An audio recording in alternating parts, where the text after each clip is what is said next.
Magandang araw mga SSS pensioners. Sa araw po na ito ay ating pong pag-uusapan ang SSS pension release sa buwan po ng September 2026. Mahalagang anunsyo ay dapat po ninyong malaman. May natanong po sa akin kung ano na ba daw ang update sa pension crediting sa darating na September 2026. May increase bang magaganap? Ano po ba yung update sa pwede nyo pong malaman?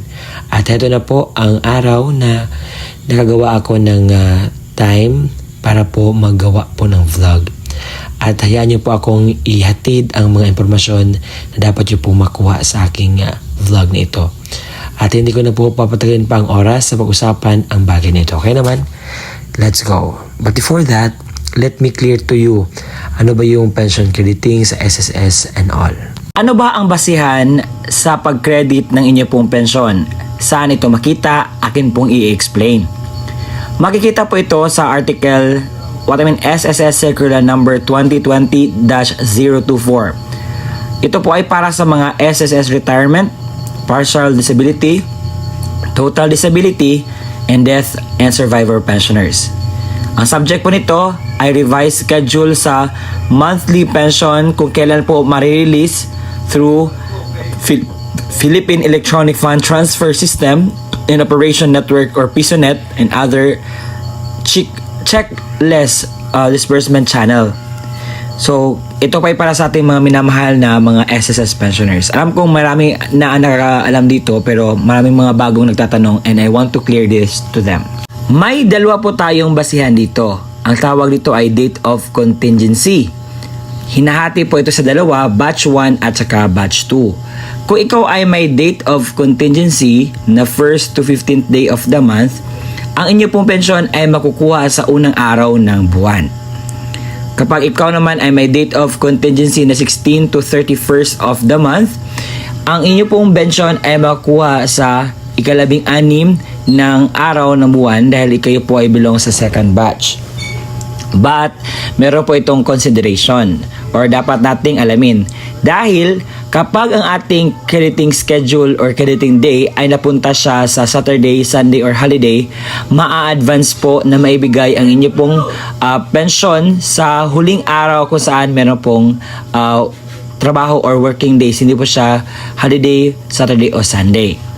Ngayon naman po sa araw na ito ay tingnan natin ang kalendaryo ng September 2026. At ito po ating pag-usapan ang inyo pong pension crediting. Sa mga nagtatanong, heto na po, ibibigay ko na po ang mga impormasyon nang sa gayon po ay maging updated po kayo. Di ba kanina, meron tayong sinasabing first batch at second batch. So ang first batch ay mapupunta talaga yan sa unang araw po ng buwan. At tingnan natin ang September 1, 2026. Ito po ay hindi holiday, hindi po ito Sabado at Linggo, at ito po ay nasa tamang araw or regular day. Ibig sabihin po nito, sa araw po na ito ay makukuha po ninyo ang inyo pong pension for the first batch na may date of contingency na 1st to 15th day of the month. At sa mga nagtatanong, sir, kung kami ay batch 2, ano naman yung update sa amin? Ma-advance po ba? At sad to say na hindi po siya ma-advance dahil tama lamang po ang araw kasi regular day naman po siya at hindi po siya mausad ang inyo pong pensyon. May dapat gawin ang pensioners sa end of the month para po mapatuloy po ang inyo pong pensyon na hindi po siya maaputol o matanggal po sa inyo. Heto po ang dapat nyo gawin, pakinggan. ACOP or the Annual Confirmation of Pensioners Program. So ano ba itong ACOP?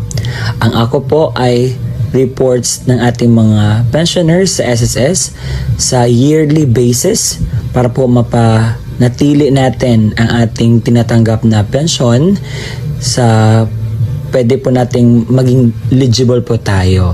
So ito po ay according sa Republic Act number 11199 or the Social Security Act of 2018.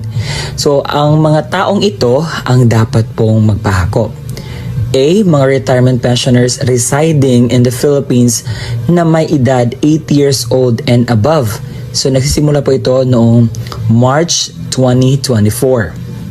Pangalawa, yung mga retirement pensioners na nag-reside na sa abroad.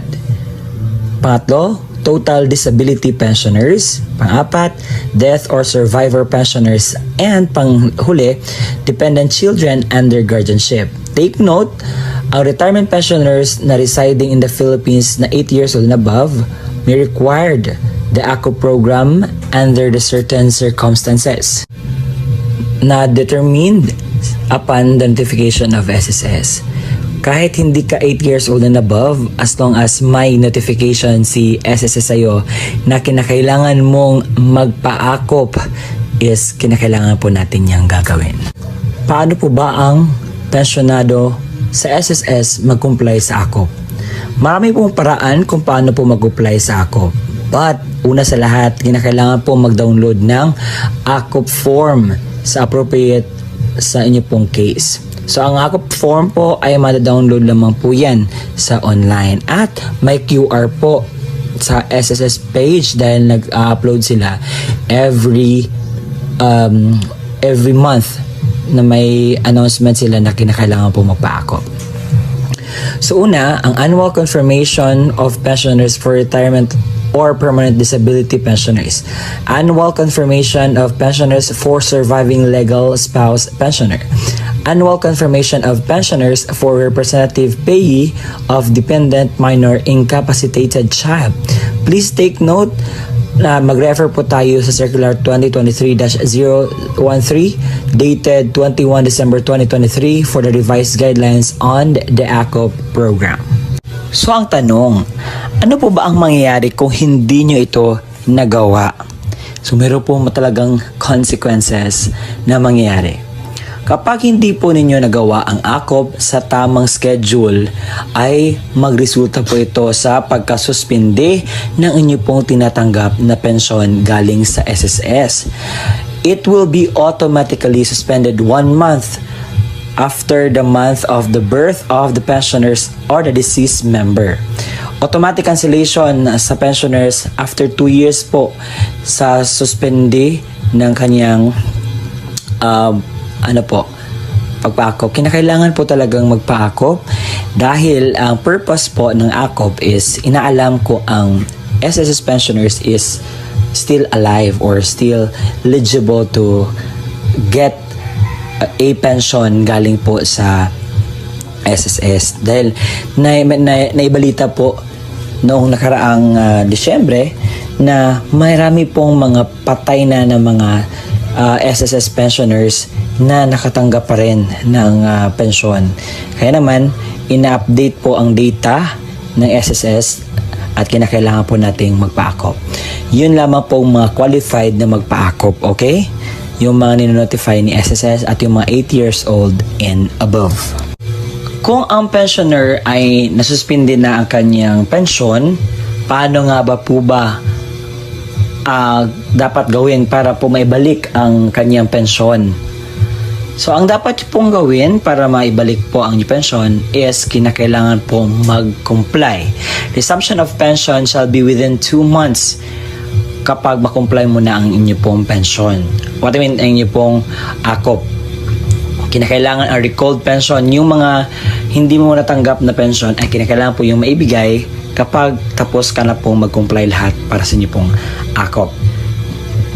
If any and all accrued pension shall be credited to the pensioner's account. Ibibigay naman po yun dahil ang pension na iyon ay hindi sa SSS, kung hindi sa inyo po iyon, mga minamahal kong SSS pension. Sana'y klaro po ang akin na ibigay ng mga impormasyon patungkol po sa inyo pong releasing sa pension sa SSS sa August 2026. Marami pong salamat.